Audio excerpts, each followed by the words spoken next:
Today we're going to go over the new Ingenieur from IWC. Are you guys ready? Yeah. Let's do it. Oh, buckle up, boys. We're in for a ride.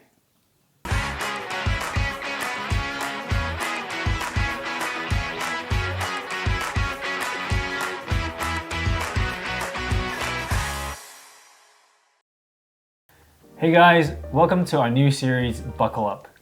In this series, we focus on new launches, new watches, and hands-on experiences. Are you guys ready? Yeah. Absolutely. Excited. Before we do that though, I have a confession to make. I don't have any IWCs. I don't know much about IWC. I know you're both big fans, so why don't you tell me a bit about why you like IWC so much?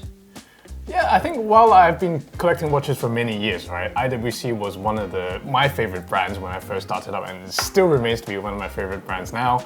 I think the IWC design tends to be very sober, very practical, and I just like that in a watch, you know, like in a way, it feels very German, so... Very well engineered. Exactly. No pun intended.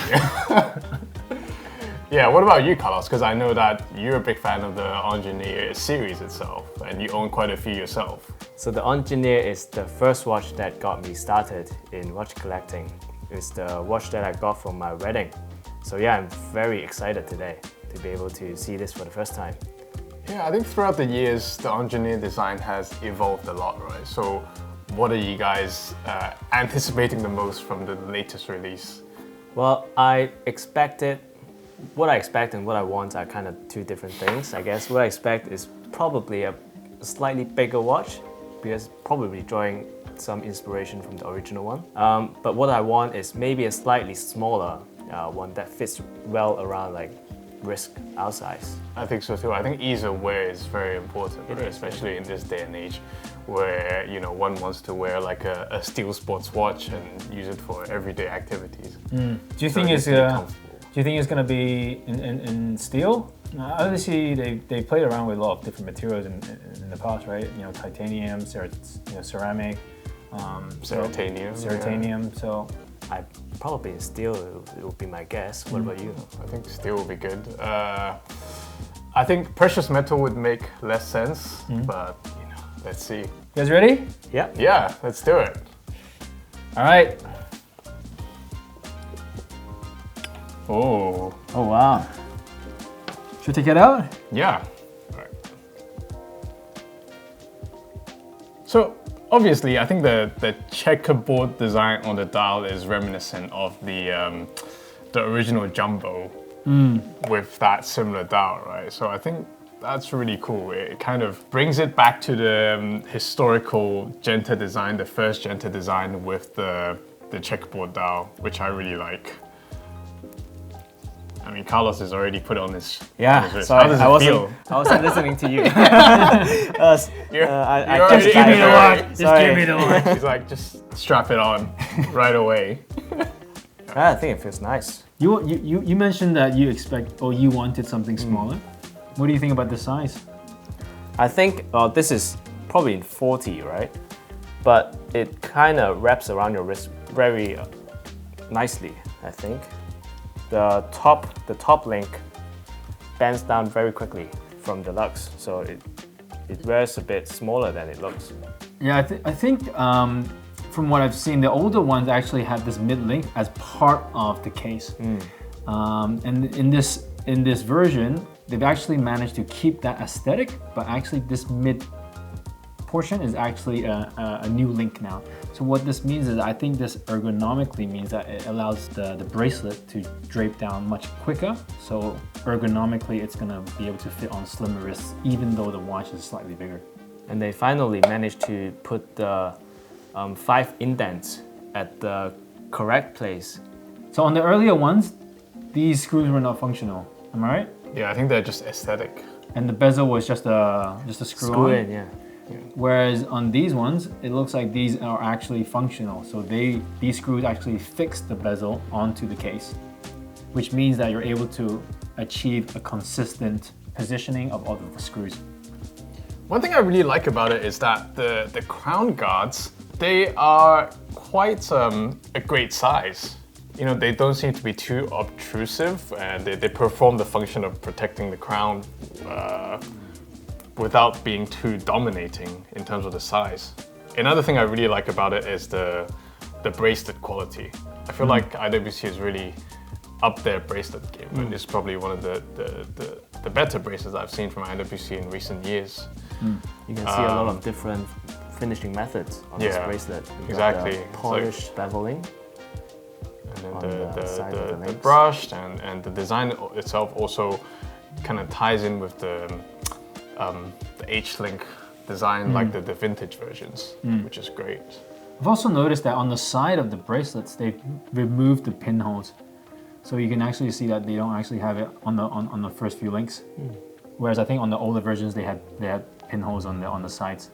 So this actually allows for better viewing of the different textures. And looking at the back, as you mentioned it before, the middle link curves a lot down so that it wraps around your wrist. It's quite aggressive, that curve. So these are removable. So I think what this might mean is that this can potentially even be interchangeable with a leather strap or a rubber strap in the future. I don't know if they're releasing this with one, but that'd be great. I think there's so many watches nowadays that integrated steel sports watches, and with the versatility of them, you kind of want to have that interchangeable function. So.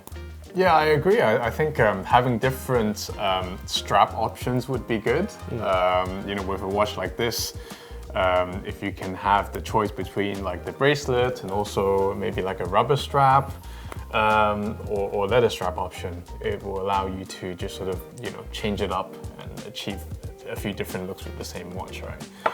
But right now, I think it's already very versatile. I think it's a great execution. I like how they've not just done a reissue. They've stayed true to the design. You look at it and you can instantly see where the DNA has come from, the Gerald Genta original design. However, there's so many little different things that they've done to improve it. I like that. They've obviously now thought of this as really staying true to being a tool watch. So the versatility of it, meaning the water resistance, now I've noticed that on the back it says 10 bar, so 100 meter water resistance. They've also made sure that all the indices are lubed as well, so extra legibility at night. And I also shared that the power reserve on this is 120 hours. Yeah, 5 days. Yeah, so I mean 10 bar. Yeah, you can really take it anywhere. Technically, you could just on Thursday, Friday, just put down the watch, and then on Monday, Tuesday, you wear it again, and it's still going to be running. Or you put it down on Sunday and pick it up on Friday. Exactly. So I think it's very nice, and I kind of wish they would make it even a little bit slimmer in the future. Maybe paired with a rubber strap. I think that would be a very refreshing look on the Ingenieur. But I love what they've done with the curving down of the bracelet to make it sit very nicely with your wrist. And they've now fixed the position of the 5 indents in the perfect place. So I think that's a big improvement. So while we only have the white dial and the black dial here today, I believe that the model is also launching with an aqua dial as well. Yep. So it'll be nice to see how the aqua dial would appear, but personally for me, I think the black dial looks the best. It's very classic, wears very well as an everyday watch, I think. Just goes well with everything. Yeah. I think on top of that, I think there's also going to be a titanium version that has a gray dial. Can't wait to see that one. I'm very excited to see that as well. I think that will, while this wears not that heavy on the wrist, I think the titanium will wear even lighter, adding to the versatility of it. And yeah, quite excited to see that. So what do you guys think about the price of the watch? Like, how much is it? It's going to be $91,500. Hong Kong dollars. Hong Kong dollars. Yeah. So which is around 11 to 12,000 US dollars. I think the pricing is very reasonable. For nowadays, for a gel Genta design, steel integrated bracelet with the versatility, with the water resistance, the power reserve, everything, and you can see everything has been evolved. Nothing is reused from any of the old designs. So I think it's very reasonable, and I expect this to do really well. Yeah, I think no other brand can claim that they have a Genta design sports watch for this amount of money, right? So I think it's going to attract a lot of the Genta fans to this series. It's got a lot of heritage to this watch, and for it to be priced so reasonable, I think is a great option. Yeah.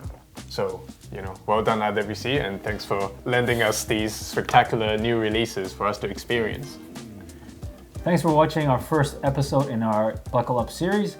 We're going to be going to Watches and Wonders, where we're going to be taking more video content with more hands-on experiences, new launches, and new watches, and sharing it with you guys. If you want to find out more about us, check out our website, www.thehorologyclub.com. Also find us on Instagram at the.horology.club.